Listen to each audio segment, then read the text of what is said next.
From the beauty and bliss of Valinor, the Valar came seldom over the mountains to Middle-earth, but gave to the land beyond the Pelori their care and their love. And in the midst of the blessed realm were the mansions of Aule, and there he laboured long. For in the making of all things in that land he had the chief part, and he wrought there many beautiful and shapely works, both openly and in secret. Of him comes the law and knowledge of the earth, and of all things that it contains, whether the law of those things that make not, but seek only for the understanding of what is, or the law of all craftsmen, the weaver, the shaper of wood, and the worker in metals, and the tiller and husbandman also, though these last and all that deal with things that grow and bear fruit must look also to the spouse of Aule, Yavanna Kementari. Aule it is who is named the friend of the Noldor, for of him they learned much in after days, and they are the most skilled of the elves, and in their own fashion according to the gifts which Iluvatar gave to them. They added much to his teaching, delighting in tongues and in scripts, and in the figures of broidery, of drawing, and of carving. The Noldor also it was who first achieved the making of gems, and the fairest of all gems were the Silmarils, and they are lost. But Manwe Sulimo, highest and holiest of the Valar, sat upon the borders of Aman, forsaking not in his thought the outer lands. For his throne was set in majesty upon the pinnacle of Taniquetu, the highest of the mountains of the world, standing upon the margin of the sea. Spirits in the shape of hawks and eagles flew ever to and from his halls. And their eyes could see to the depths of the seas, and Manwe has no thought for his own honor, and is not jealous of his power, but rules all to peace. The Vanyar he loved best of all the elves, and of him they received song and poetry, for poetry is the delight of Manwe, and the song of words is his music. His raiment is blue, and blue is the fire of his eyes, and his scepter is of sapphire, which the Noldor wrought for him. And he was appointed to be the vice-regent of Iluvatar, king of the world of Valar, and elves and men, and the chief defense against the evil of Melkor. With Manwe dwelt Varda the most beautiful, she who in the Sindarin tongue is named Elbereth, queen of the Valar, maker of the stars, and with them were a great host of spirits in blessedness. But Ulmo was alone, and he abode not in Valinor, nor ever came thither, unless there were need for a great council. He dwelt from the beginning of Arda in the outer ocean, and still he dwells there. Thence he governs the flowing of all waters, and the ebbing, the courses of all rivers, and the replenishment of springs, the distilling of all dews and rain in every land beneath the sky. In the deep places he gives thought to music great and terrible, and the echo of that music runs through all the veins of the world in sorrow and in joy. For if joyful is the fountain that rises in the sun, its springs are in the wells of sorrow unfathomed at the foundation of the earth. The Teleri learned much of Ulmo, and for this reason their music has both sadness and enchantment. Salmar came with him to Arda, he who made the horns of Ulmo, that none may ever forget who once has heard them, and Osse and Unen also, to whom he gave the government of the waves and the movement of the inner seas, and many other spirits beside. And thus it was by the power of Ulmo that even under the darkness of Melkor, life coursed still through many secret lodes, and the earth did not die. And to all who were lost in that darkness, or wandered far from the light of the Valar, the ear of Ulmo was ever open. Nor has he ever forsaken Middle-earth, and whatsoever may since have befallen of ruin or of change, he has not ceased to take thought for it, and will not until the end of days. And in that time of dark, Yavanna also was unwilling utterly to forsake the outer lands. For all things that grow are dear to her, and she mourned for the works that she had begun in Middle-earth, but Melkor had marred. Therefore, leaving the house of Aule, and the flowering meads of Valinor, she would come at times and heal the hurts of Melkor.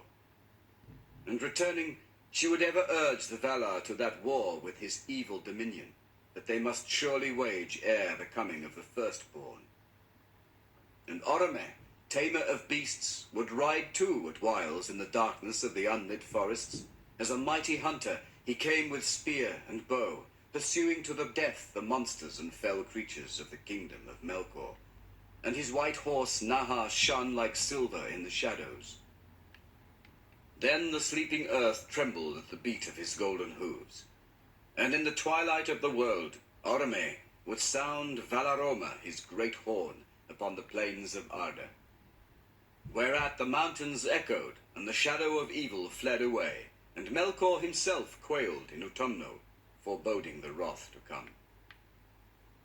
But even as Orome passed, the servants of Melkor would gather again, and the lands were filled with shadows and deceit. Now all is said concerning the manner of the earth and its rulers in the beginning of days, and ere the world became such as the children of Iluvatar have known it. For elves and men are the children of Iluvatar, and since they understood not fully that theme by which the children entered into the music, none of the Ainur dared to add anything to their fashion. For which reason the Valar are to these kindreds rather their elders and their chieftains than their masters. And if ever in their dealings with elves and men the Ainur have endeavored to force them when they would not be guided, seldom has this turned to good, howsoever good the intent. The dealings of the Ainur have indeed been mostly with the elves, for Iluvatar made them more like in nature to the Ainur, though less in might and stature. Whereas to men he gave strange gifts. For it is said that after the departure of the Valar there was silence, and for an age Iluvatar sat alone in thought.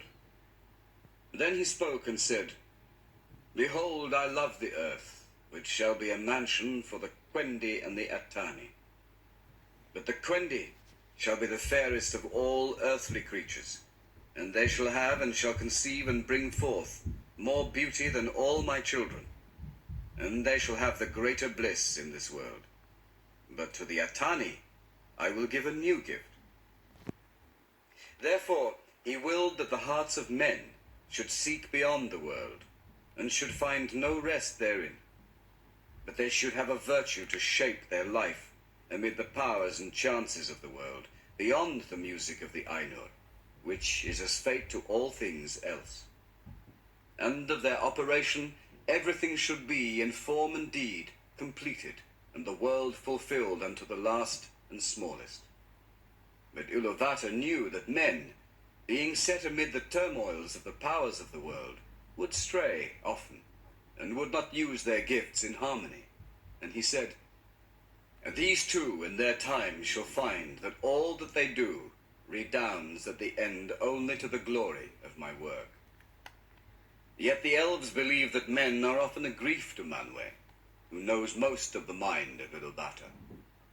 For it seems to the elves that men resembled Melkor most of all the Ainur, although he has ever feared and hated them, even those that served him. It is one with this gift of freedom that the children of men dwell only a short space in the world alive, and are not bound to it, and depart soon whither the elves know not. Whereas the elves remain until the end of days, and their love of the earth and all the world is more single and more poignant therefore, and as the years lengthen ever more sorrowful. For the elves die not till the world dies, unless they are slain or waste in grief, and to both these seeming deaths they are subject. Neither does age subdue their strength, unless one grow weary of 10,000 centuries. And dying they are gathered to the halls of Mandos in Valinor, whence they may in time return. But the sons of men die indeed, and leave the world, wherefore they are called the guests, or the strangers. Death is their fate, the gift of Iluvatar, which as time wears even the powers shall envy. But Melkor has cast his shadow upon it, and confounded it with darkness, and brought forth evil out of good, and fear out of hope. Yet of old the Valar declared to the elves in Valinor that men shall join in the second music of the Ainur. Whereas Iluvatar has not revealed what he purposes for the elves after the world's end, and Melkor has not discovered it. Of Aula and Yavanna. It is told that in their beginning the dwarves were made by Aula in the darkness of Middle-earth. For so greatly did Aula desire the coming of the children, to have learners to whom he could teach his lore and his crafts, that he was unwilling to await the fulfillment of the designs of Iluvatar. And Aula made the dwarves even as they still are, because the forms of the children who were to come were unclear to his mind, and because the power of Melkor was yet over the earth. And he wished, therefore, that they should be strong and unyielding. But fearing that the other Valar might blame his work, he wrought in secret, and he made first the 7 fathers of the dwarves in a hall under the mountains in Middle-earth. Now Iluvatar knew what was done, and in the very hour that Aula's work was complete, and he was pleased, and began to instruct the dwarves in the speech that he had devised for them, Iluvatar spoke to him, and Aula heard his voice and was silent. And the voice of Iluvatar said to him, "Why hast thou done this? Why dost thou attempt a thing which thou knowest is beyond thy power and thy authority? For thou hast from me as a gift thy own being only, and no more. And therefore the creatures of thy hand and mind can live only by that being, moving when thou thinkest to move them. And if thy thought be elsewhere standing idle, is that thy desire?" Then Aula answered, "I did not desire such lordship. I desired things other than I am, to love and to teach them, so that they too might perceive the beauty of Ea, which thou hast caused to be. For it seemed to me that there is great room in Arda for many things that might rejoice in it, yet it is for the most part empty still, and dumb. And in my impatience I have fallen into folly. Yet the making of things is in my heart from my own making by thee. And the child of little understanding that makes a play of the deeds of his father may do so without thought of mockery, but because he is the son of his father. But what shall I do now, so that thou be not angry with me forever? As a child to his father, I offer to thee these things, the work of the hands which thou hast made. Do with them what thou wilt. But should I not rather destroy the work of my presumption?" Then Aula took up a great hammer to smite the dwarves, and he wept. But Iluvatar had compassion upon Aula and his desire, because of his humility. And the dwarves shrank from the hammer and were afraid, and they bowed down their heads and begged for mercy. And the voice of Iluvatar said to Aula, "Thy offer I accepted even as it was made. Dost thou not see that these things have now a life of their own and speak with their own voices? Else they would not have flinched from thy blow, nor from any command of thy will." Then Aula cast down his hammer and was glad, and he gave thanks to Iluvatar, saying, "May Eru bless my work and amend it." But Iluvatar spoke again and said, "Even as I gave being to the thoughts of the Ainur at the beginning of the world, so now I have taken up thy desire and given to it a place therein. But in no other way will I amend thy handiwork, and as thou hast made it, so shall it be. But I will not suffer this, that these should come before the firstborn of my design, nor that thy impatience should be rewarded. They shall sleep now in the darkness under stone, and shall not come forth until the firstborn have awakened upon earth.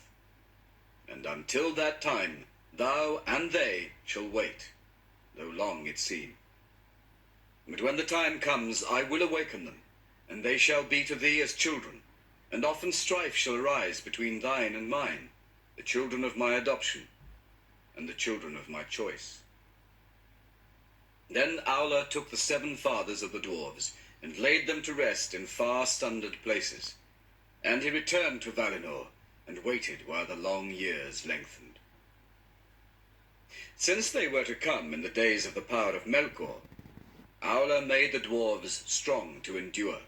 Therefore they are stone-hard, stubborn, fast in friendship and in enmity, and they suffer toil and hunger and hurt of body more hardily than all other speaking peoples. And they live long, far beyond the span of men, yet not forever.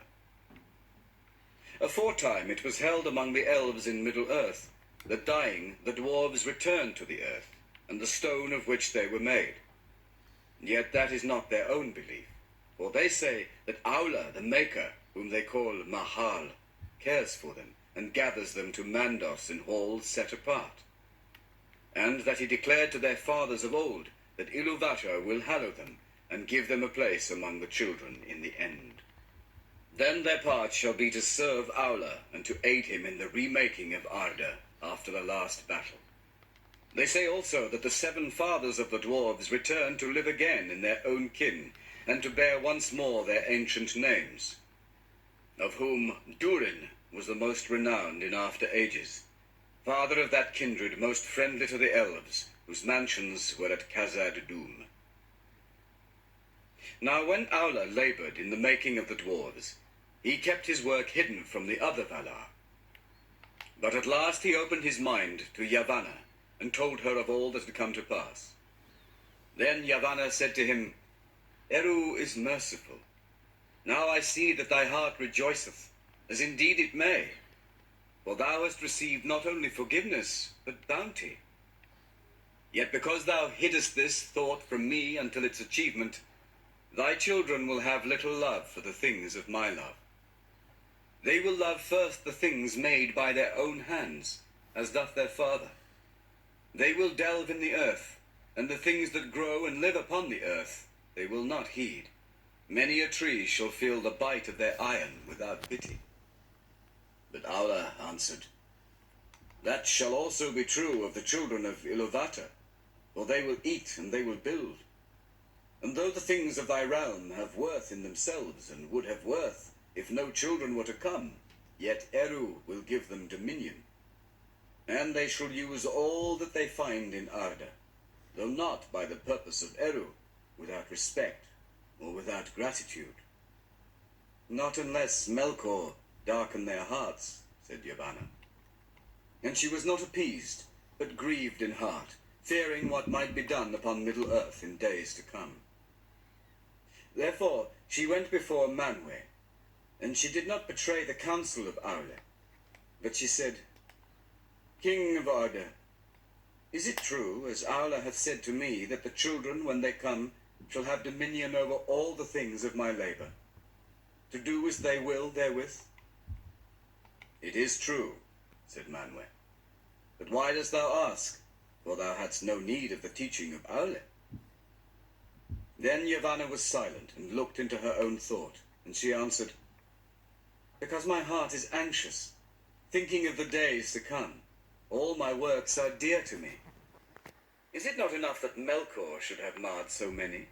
Shall nothing that I have devised be free from the dominion of others? If thou hadst thy will, what wouldst thou reserve? Said Manwë. Of all thy realm, what dost thou hold dearest? All have their worth, said Yavanna, and each contributes to the worth of the others. But the Kelvar can flee or defend themselves, whereas the Alvar that grow cannot, and among these I hold trees dear. Long in the growing, swift shall they be in the felling, and unless they pay toll with fruit upon bough little mourned in their passing. So I see in my thought, would that the trees might speak on behalf of all things that have roots, and punish those that wrong them. This is a strange thought, said Manwë. Yet it was in the song, said Yavanna. For while thou wert in the heavens, and with Ulmo built the clouds and poured out the rains, I lifted up the branches of great trees to receive them, and some sang to Iluvatar amid the wind and the rain. Then Manwë sat silent, and the thought of Yavanna that she had put into his heart grew and unfolded, and it was beheld by Iluvatar. Then it seemed to Manwë that the song rose once more about him, and he heeded now many things therein, that though he had heard them, he had not heeded before. And at last the vision was renewed, but it was not now remote, for he was himself within it. And yet he saw that all was upheld by the hand of Iluvatar, and the hand entered in, and from it came forth many wonders that had until then been hidden from him in the hearts of the Ainur. Then Manwë awoke, and he went down to Yavanna upon Ezelohar. He sat beside her beneath the two trees. And Manwë said, O Kementari, Eru hath spoken, saying, Do then any of the Valar suppose that I did not hear all the song, even the least sound of the least voice? Behold, when the children awake, then the thought of Yavanna will awake also, and it will summon spirits from afar, and they will go among the Kelvar and the Olvar, and some will dwell therein, and be held in reverence, and their just anger shall be feared. For a time, while the firstborn are in their power, and while the second-born are young. But dost thou not remember, Kementari, that thy thought sang not always alone?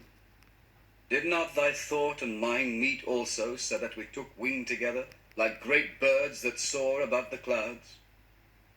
That also shall come to be by the heed of Iluvatar. And before the children awake, there shall go forth with wings like the wind the eagles of the lords of the west. Then Yavanna was glad, and she stood up, reaching her arms towards the heavens, and she said, High shall climb the trees of Kementari, that the eagles of the king may house therein. But Manwë rose also, and it seemed that he stood to such a height that his voice came down to Yavanna as from the paths of the winds. Nay, he said, only the trees of Aula will be tall enough. In the mountains the eagles shall house, and hear the voices of those who call upon us. But in the forests shall walk the shepherds of the trees. Then Manwë and Yavanna parted for that time, and Yavanna returned to Aula, and he was in his smithy pouring molten metal into a mold. Eru is bountiful, she said. Now let thy children beware, for there shall walk a power in the forests, whose wrath they will arouse at their peril. Nonetheless, they will have need of wood, said Aula, and he went on with his smith work. Of the coming of the elves and the captivity of Melkor. Through long ages the Valar dwelt in bliss in the light of the trees beyond the mountains of Aman, but all Middle-earth lay in twilight under the stars. While the lamps had shone, growth began there which now was checked, because all was again dark. But already the oldest living things had arisen, in the seas the great weeds, and on earth the shadow of great trees, and in the valleys of the night-clad hills there were dark creatures old and strong. To those lands and forests the Valar seldom came, save only Yavanna and Oroma. And Yavanna would walk there in the shadows, grieving, because the growth and promise of the spring of Arda was stayed. And she set asleep upon many things that had arisen in the spring, so that they should not age, but should wait for a time of awakening that yet should be. But in the north, Melkor built his strength, and he slept not, but watched and labored. And the evil things that he had perverted walked abroad, and the dark and slumbering woods were haunted by monsters and shapes of dread. And in Autumno, he gathered his demons about him, those spirits who first adhered to him in the days of his splendor, and became most like him in his corruption. Their hearts were of fire, but they were cloaked in darkness, and terror went before them. They had whips of flame. Balrogs, they were named in Middle-earth in later days. And in that dark time, Melkor bred many other monsters of divers shapes and kinds that long troubled the world. And his realm spread now ever southward over Middle-earth. And Melkor made also a fortress and armory not far from the northwestern shores of the sea, to resist any assault that might come from Aman. That stronghold was commanded by Sauron, lieutenant of Melkor, and it was named Angband. It came to pass that the Valar held council, for they became troubled by the tidings that Yavanna and Orome brought from the outer lands. And Yavanna spoke before the Valar, saying, Ye mighty of Arda, the vision of Iluvatar was brief and soon taken away, so that maybe we cannot guess within a narrow count of days the hour appointed. Yet be sure of this, the hour approaches, and within this age our hope shall be revealed, and the children shall awake.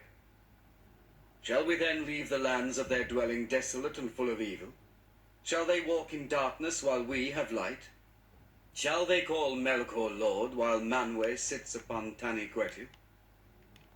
And Tolkas cried, Nay, let us make war swiftly. Have we not rested from strife overlong, and is not our strength now renewed? Shall one alone contest with us forever? But at the bidding of Manwë, Mandos spoke, and he said, In this age, the children of Iluvatar shall come indeed, but they come not yet. Moreover, it is doomed that the firstborn shall come in the darkness, and shall look first upon the stars. Great light shall be for their waning. To Vada ever shall they call at need. Then Vada went forth from the council, and she looked out from the height of Taniquetu, and beheld the darkness of Middle-earth beneath the innumerable stars, faint and far. Then she began a great labor, greatest of all the works of the Valar since their coming into Arda. She took the silver dews from the vats of Telperion, and therewith she made new stars, and brighter against the coming of the firstborn. Wherefore, she whose name out of the deeps of time and the labors of Ea was Tintala, the kindler, was called after by the elves Elantari, queen of the stars, Carnil, and Luinil, Nena, and Lumbar, Alcarinque, and Elanira she wrought in that time. And many other of the ancient stars she gathered together and set as signs in the heavens of Arda. Wilwarin, Telumendil, Soronume, and Anarima, and Menomaka with his shining belt that forebodes the last battle that shall be at the end of days. And high in the north as a challenge to Melkor, she set the crown of 7 mighty stars to swing. Valakirka, the sickle of the Valar, and sign of doom. It is told that even as Vada ended her labors, and they were long, when first Menelmacar strode up the sky, and the blue fire of Helluins flickered in the mists above the borders of the world, in that hour the children of the earth awoke, the firstborn of Iluvatar. By the starlit mere of Cuivienin, water of awakening, they rose from the sleep of Iluvatar. And while they dwelt yet silent by Cuivienin, their eyes beheld first of all things the stars of heaven. Therefore they have ever loved the starlight, and have revered Varda Elantari above all the Valar. In the changes of the world, the shapes of lands and of seas have been broken and remade. Rivers have not kept their courses, neither have mountains remained steadfast. And to Cuivienin there is no returning. But it is said among the elves that it lay far off in the east of Middle-earth, and northward, and it was a bay in the inland sea of Helkar. And that sea stood where aforetime the roots of the mountain of Iluin had been before Melkor overthrew it. Many waters flowed down thither from heights in the east, and the first sound that was heard by the elves was the sound of water flowing, and the sound of water falling over stone. long they dwelt in their first home by the water and the stars. And they walked the earth in wonder, and they began to make speech and to give names to all things that they perceived. Themselves they named the Quendi, signifying those that speak with voices, for as yet they had met no other living things that spoke or sang.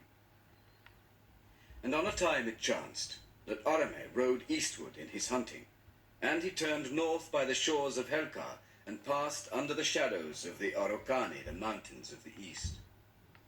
Then on a sudden Nahar set up a great neighing and stood still. And Orome wondered and sat silent, and it seemed to him that in the quiet of the land under the stars he heard afar off many voices singing. Thus it was that the Valar found at last, as it were by chance, those whom they had so long awaited. And Orome, looking upon the elves, was filled with wonder, as though they were beings sudden and marvelous and unforeseen, for so it shall ever be with the Valar. From without the world, though all things may be forethought in music, or foreshown in vision from afar, to those who enter verily into Ea, each in its time shall be met at unawares as something new and unforetold. In the beginning, the elder children of Iluvatar were stronger and greater than they have since become, but not more fair. For though the beauty of the Quendi in the days of their youth was beyond all other beauty that Iluvatar had caused to be, it has not perished, but lives in the west, and sorrow and wisdom have enriched it. And Orome loved the Quendi, and named them in their own tongue Eldar, the people of the stars. But that name was after borne only by those who followed him upon the westward road. Yet many of the Quendi were filled with dread at his coming, and this was the doing of Melkor. For by after knowledge the wise declare that Melkor, ever watchful, was first aware of the awakening of the Quendi, and sent shadows and evil spirits to spy upon them and waylay them. So it came to pass some years ere the coming of Orome, that if any of the elves strayed far abroad, alone or few together, they would often vanish and never return. And the Quendi said that the hunter had caught them, and they were afraid. And indeed the most ancient songs of the elves, of which echoes are remembered still in the west, tell of the shadow shapes that walked in the hills above Cuiviénen. All would pass suddenly over the stars. And of the dark rider upon his wild horse that pursued those that wandered to take them and devour them. Now Melkor greatly hated and feared the riding of Orome, and either he sent indeed his dark servants as riders, or he set lying whispers abroad for the purpose that the Quendi should shun